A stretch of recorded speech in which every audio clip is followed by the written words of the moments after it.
क्या होता है जब कानून का सबसे बड़ा रखवाला खुद कानून का सबसे बड़ा दुश्मन बन जाए। सोचिए एक ऐसा पुलिस वाले के बारे में जिसका दिमाग कितना टूटा हुआ है कि ड्यूटी पर पैनिक अटैक्स आते हैं। और क्या हो अगर उसके सामने एक ऐसी डार्क वेब गैंग खड़ी हो जिसने कानून का नहीं बल्कि खुद का फैमिली का टारगेट किया हो। दोस्तों, आज मैं आपके लिए लेकर आया हूँ 2025 की एक माइंड ब्लेंडिंग क्राइम थ्रिलर जिसका सस्पेंस और रूथलेस आपके रोंगटे खड़े कर देगा। हम बात कर रहे हैं मलयालम सिनेमा की latest dark masterpiece officer on duty. तो कहानी शुरू होती है सीए जोसेफ चेम्बुला, जो बहुत डरा हुआ लाचारी हाल में डेथ नोट लिखते हैं और फांसी लगा के आत्महत्या कर लेता है। इनकी मौत की वजह बने गैंग के लोग बैठ के ये सब देखते रहते हैं। अब आगे देखते हैं पुलिस स्टेशन में एक न्यू सीए की ज्वाइनिंग रहती है, जो एक पुलिस वाला नेम बोर्ड लेके आते हैं और उस बोर्ड को उनके चैम्बर में रखते हैं। तभी स्टेशन में एक बस आती है, उसमें एक औरत की किसी ने चैन चोरी की होती है। इंस्पेक्टर सूजी उनसे पूछताछ करते रहते हैं।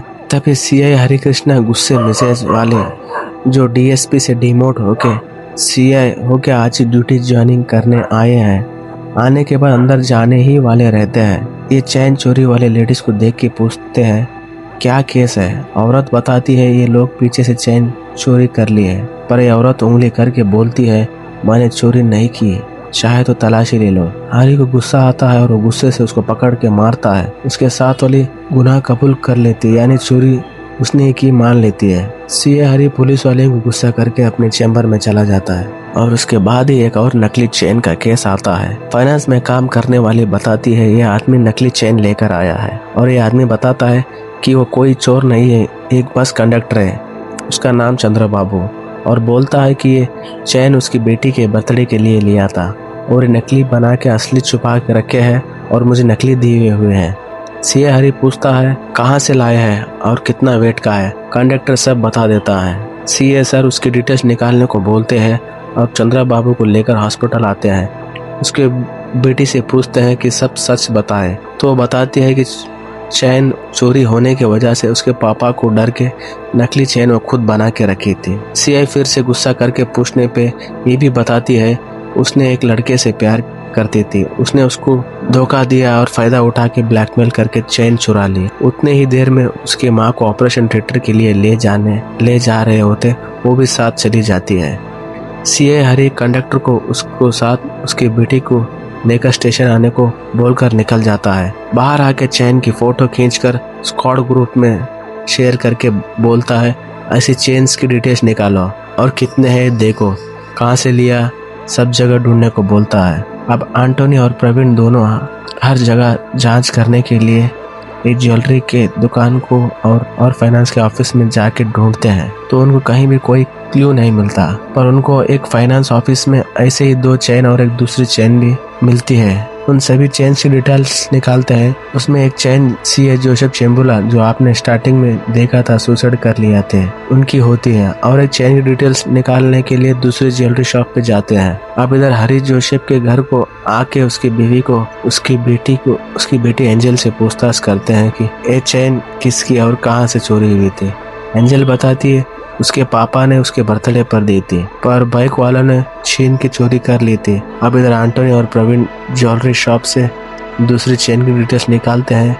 उसमें एक राज निकलता है जो हरी के पास्ट के रिलेटेड रहता है। तो एंटोनी डीवाईएसपी शाहुल को इसके बारे में बोलता है और डीवाईएसपी उसके बारे में और डिटेल्स शेयर ना करने के बारे में बोलता है। अब आगे स्टेशन पर कंडक्टर आया हुआ रहता है जो हरी ने बुलाया था। कंडक्टर बोलता है उसकी बेटी नहीं ले आया, सिर्फ वो अकेला आया है क्योंकि उसकी बेटी बहुत डरी हुई है। तो हरी बोलता है चैन उसकी बेटी ने ही डुप्लीकेट बना के रखी थी क्योंकि उसका बॉयफ्रेंड ने उसको रेप किया, ब्लैकमेल किया और उसका फायदा उठाया और उसका स्टेटमेंट लेके उस पे केस फाइल करना है। पर कंडक्टर ये बात पे यकीन नहीं करता है और उसके बेटी को नहीं लाने के बारे में बोलता है। तो सीए हरी बोलता है लड़की अंडर 18 है तो तुम पे भी पोस्को केस लगा दूंगा।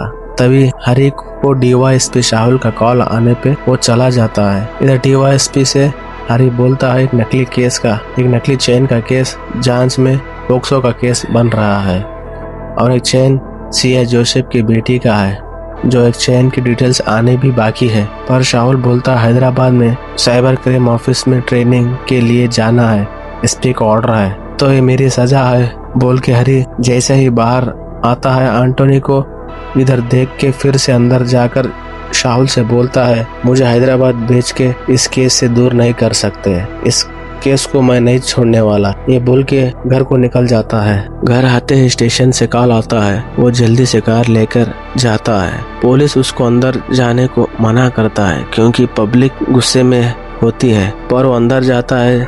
जाते ही कंडक्टर उसको पकड़ के बोलता है, उसकी बेटी की मौत की वजह तुम ही हो। पर हरी बोलता है उसकी जिम्मेदार वो नहीं है और उसको इंसाफ जरूर दिलाएगा, उन सभी को पकड़ के रहेगा। और अंदर जाके देखता है तो कंडक्टर की बेटी फांसी लगाई हुई रहती है। तो ये सब देख के हरी को अचानक दौरा पड़ने लगता है, गिरने लगता है, आंखें धुंधली होने लगती है। फिर सब पुलिस उसको लेकर कार में बिठा देते हैं, घर को जाने लगता है। टेंशन में बहुत सारा पानी पीता है। उसके बेटी नीला को ढूंढने लगता है। उसकी बेटी नहीं मिलने पे गुस्से में पागल हरकत करता रहता है। उसकी बीवी गुस्से में उसको बताती है उसकी बेटी मर चुकी है और उसकी जिम्मेदार तुम ही हो। तो फ्लैशबैक में जाते हैं, हरी एक श्याम नाम के लड़के को पीछा करके उसको पकड़ लेते हैं। ये वही श्याम होता है एस ए थॉमस ने छोटी छोटी गर्ल्स के रेप, ब्लैकमेल, ड्रग्स के शिकार बनाने के जुर्म पे उस पे पोक्सो का केस फाइल किया था और वो बेल पे बाहर आया और थॉमस के बेटे को प्यार के नाटक करके फंसा के फायदा उठाया और फांसी लगाने पे मजबूर किया। पर एसपी बोलता है इस बार वो बचना नहीं चाहिए, उस पे सभी केस लगा के उसको अंदर कर दो। तभी हरी को घर से कॉल आने पे घर को जाने लगता है तो देखता है थॉमस ऑटो में आकर अंदर जाता है तो ये भी अंदर चला जाता है।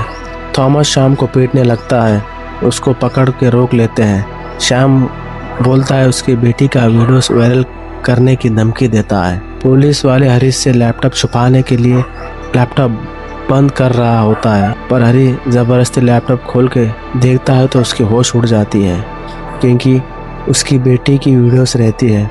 तो हरी गुस्से में श्याम को मारने लगता है। सभी लोग उसको छुड़ाने की कोशिश तो करते हैं, तब तक श्याम की जान चली जा चुकी होती है। अब गुस्से में हरी घर को जाता है। गीता उसकी बेटी को समझाती है, ना डरने को बोलती है और रूम में वेट करने को बोलती है।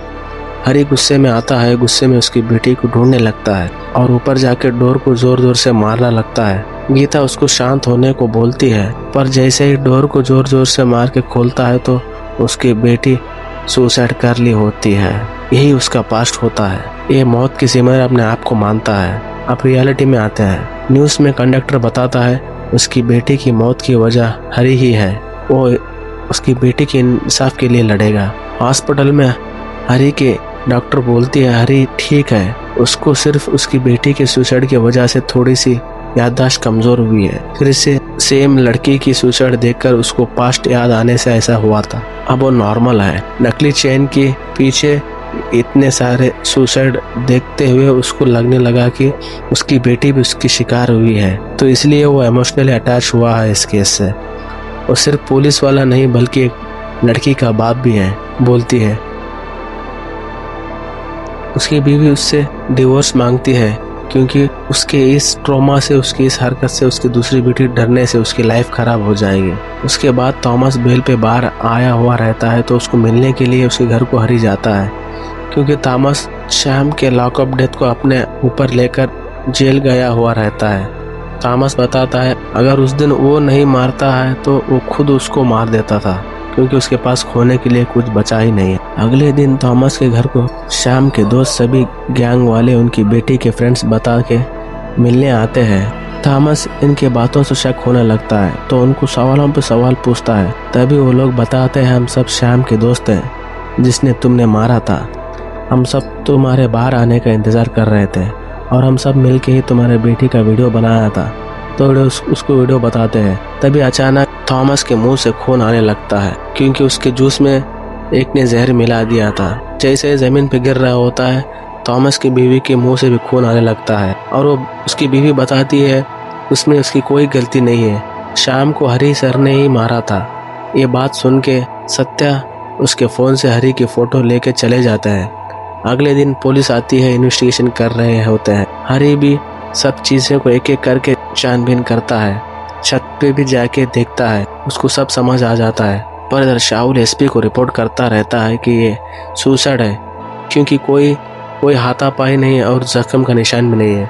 पर तभी हरीश आके बोलता है ये सुसाइड नहीं, मर्डर है। वो कैसे 3 लोग आए हुए थे, क्या क्या किया क्या नहीं, वो सभी के डिटेल्स में उसको एक्सप्लेन करता है। जब जाके शाहुल को भी हरी के बातों पे भरोसा होता है। अगले दिन हरी सीआई जोसेफ की बेटी से पूछताछ करता है, सच बताने को बोलता है। तब एंजल बताती है कैसे उसे 3 लोगों ने उसको ड्रग्स देके उसका फायदा उठा के उसकी चेन चुरा ली थी। हरी शाम का फोटोज बताने पे भी उसको नहीं पहचानती। वो बताती है सिर्फ 3 लोग थे। अब दूसरे चेन के बारे में जिसके पास चेन मिली थी उसको पूछने पे बताती है उसको ये चेन ड्रेसिंग रूम में मिला था। और सीसीटीवी में जाके चेक करते हैं और उसको पकड़ लेते हैं, उसके बारे में पता कर लेते हैं। अब वो गैंग वालों को हरी को ऐसा पता होने के बारे में पता चलता है, तो वो लोग प्लान बनाते हैं अपनी सेफ्टी के लिए बेंगलुरु भाग जाने के बारे में प्लान करते हैं और चले जाते हैं। इधर एसपी डीवाईएसपी शाहुल को बोलता है कंडक्टर की बेटी के सुसाइड केस की वजह से हरी को अरेस्ट वारंट के लिए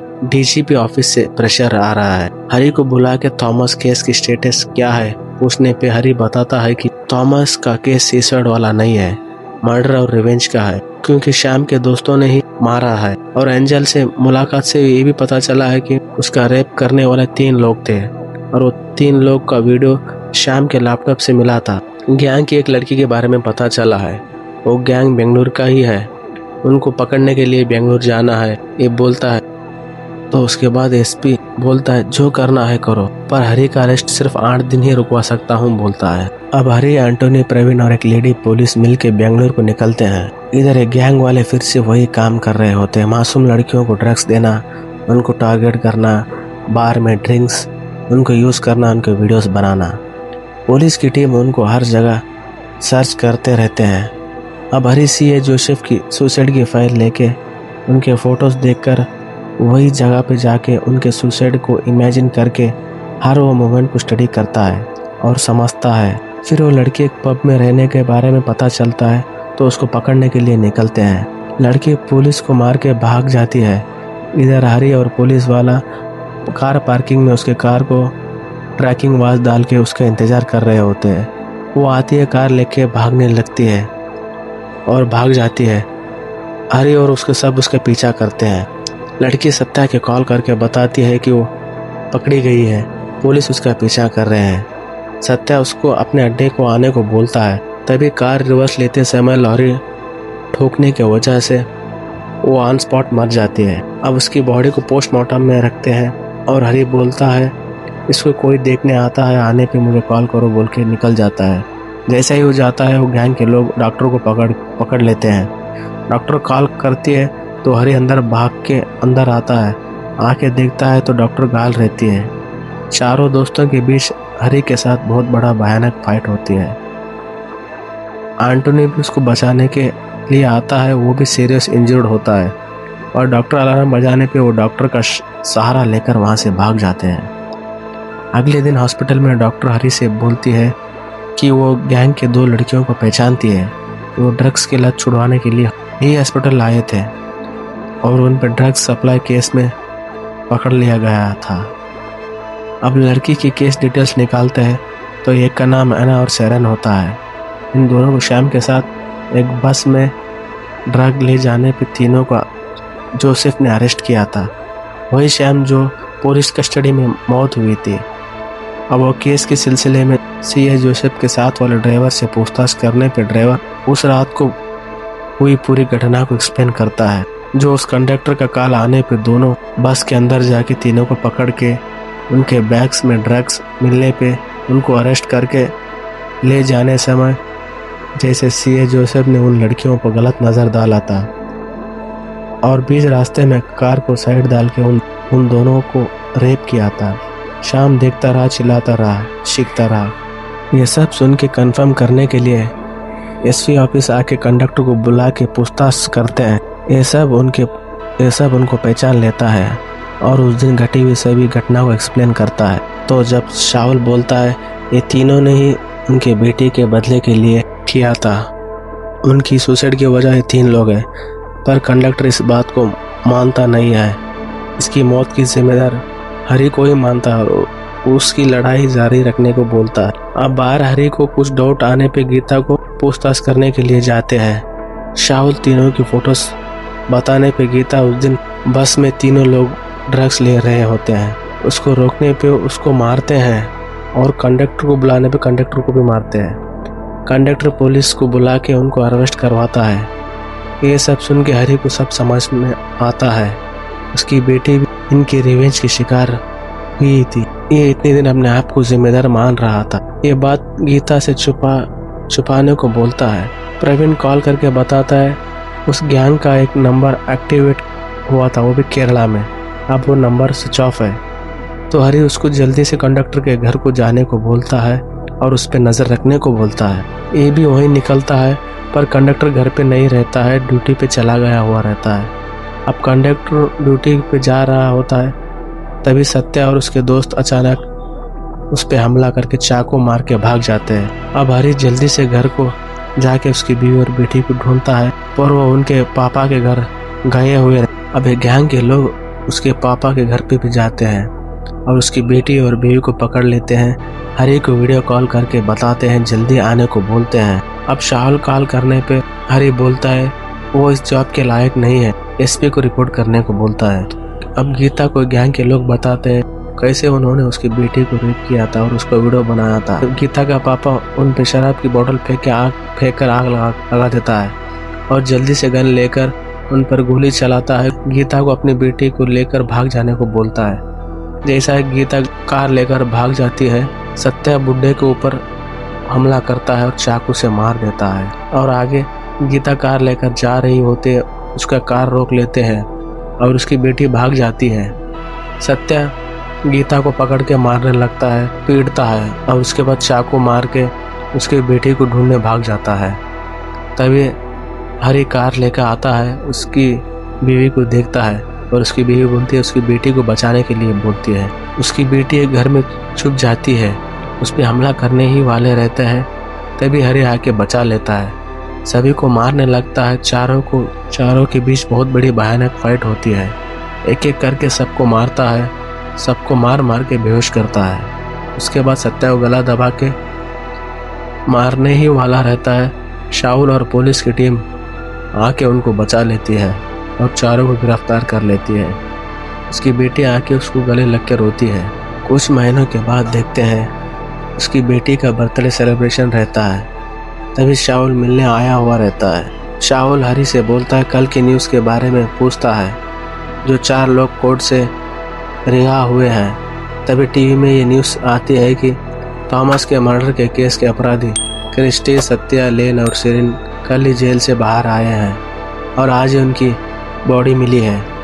उनकी मौत की वजह ड्रग्स की ओवरडोज बताती है, पर इनकी सबकी मौत की वजह के पीछे हरी का हाथ होने के बारे में शाहुल को डाउट होता है पर यह काम बिल्कुल हरी का ही होता है। उनके ही जैसा उनके ड्रग्स में जहर मिलाया रहता है।